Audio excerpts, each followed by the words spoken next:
Most people get it wrong when it comes to vegetables. People think all vegetables are equally healthy, but that's simply not true. Today, I'm going to break down the top 5 vegetables that are surprisingly unhealthy and in some cases, even harmful. By the way, I already made a similar video about the 5 fruits that are often more harmful than helpful. The link should be popping up on screen right now.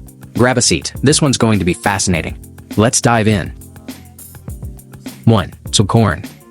Corn might be one of the most misunderstood vegetables out there. It's often seen as a natural or even wholesome choice, especially in its grilled or boiled form. But nutritionally, it's closer to a grain than a vegetable.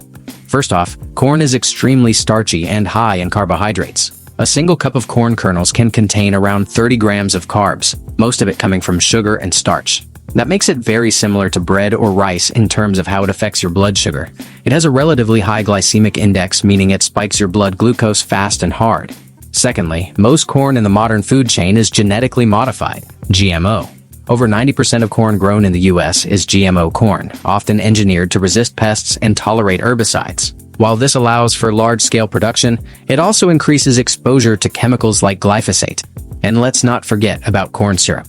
While that's technically a processed product, it still originates from corn, and it's one of the biggest contributors to obesity and metabolic disorders in the modern world. To be fair, corn does have some nutritional value. It contains B vitamins, antioxidants like lutein and zeaxanthin, and fiber when eaten whole. But in large amounts, and especially in processed forms, corn becomes more of a problem than a benefit. 2. Potato. The humble potato is a staple in many households. Mashed, baked, fried, or roasted, it's comfort food at its finest. But nutritionally, potatoes are among the worst vegetables for blood sugar control. One medium potato can have up to 37 grams of carbs, with almost no fiber or protein to balance it out. The glycemic index of boiled potatoes can reach as high as 85, that's even higher than table sugar. Potatoes also rank high in what's called the satiety trap. They fill you up quickly but don't keep you full for long, which can lead to overeating. And the real issue? Most people aren't eating plain boiled potatoes. They're eating them fried, as chips or fries, or loaded with butter, cheese, or sour cream. There's also the issue of acrylamide, a potential carcinogen that forms in starchy foods when they're cooked at high temperatures. Think fries and chips. On the flip side, potatoes are a good source of potassium and vitamin C, and purple potatoes in particular are higher in antioxidants. But again, preparation matters. Boiled with the skin on is miles better than deep fried. Before we move on to our next vegetable, we need to talk about selection, or more precisely, selective breeding. Most people don't realize just how much human intervention has changed the vegetables we eat today. Take carrots, for example.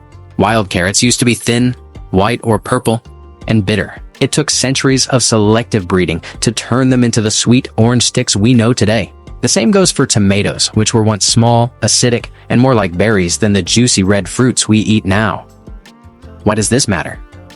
Because many vegetables have been selectively bred for higher sugar content, more water, better appearance, and longer shelf life, not for nutrition. That means we may be eating vegetables that look great and taste sweet but have less fiber, fewer antioxidants, and more sugar than their ancestors. In our current list, corn has been heavily modified to be sweeter and more uniform. Potatoes have been bred to be larger and less fibrous. Beets, coming up soon, have been engineered to be sugar-rich. This doesn't mean these vegetables are inherently evil, but it's worth understanding how far we've come from their natural forms. And yes, I'll be showing visual comparisons in the video to help drive this point home. Let's get back to our list. 3. Eggplant. Eggplant has a sleek, purple look and an exotic vibe, but beneath that skin lies some controversy.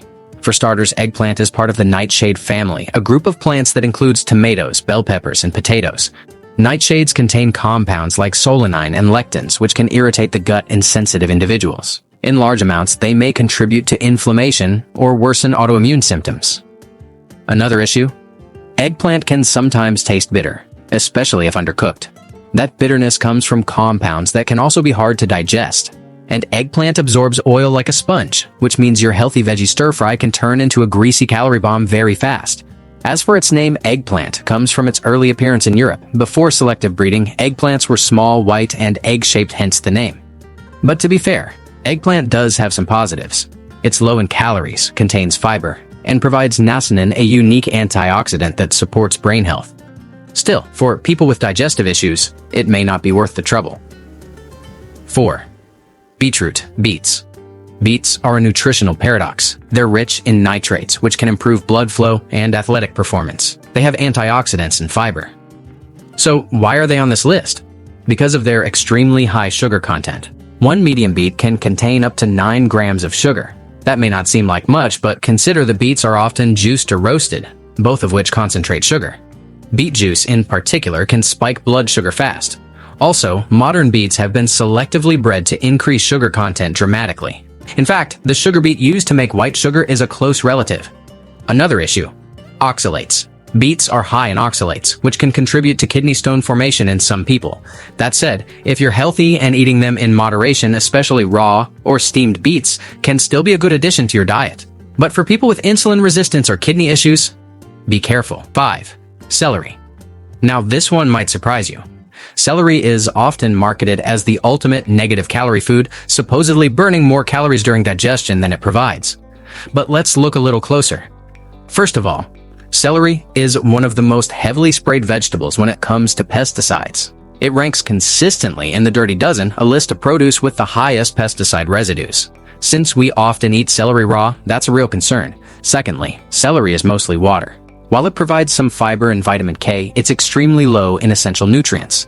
You'd need to eat a ridiculous amount to get meaningful nutrition. Some people also experience celery allergy, which can lead to severe reactions including swelling and even anaphylaxis, especially in Europe, where it's a legally recognized allergen. On the plus side, celery is hydrating, low in calories, and can be a decent snack if you pair it with something more nutrient-dense like hummus or almond butter. But don't fool yourself into thinking it's a superfood. And that's a wrap. We've gone through 5 vegetables that, while common, often come with more downsides than most people realize. Let me know in the comments what you think of this video. Do you agree? Disagree? Let's start a conversation. And right now, I strongly recommend you watch my other video, the vegetable ranking, where I break down which veggies are actually the best and which ones might be dragging you down. See you over there.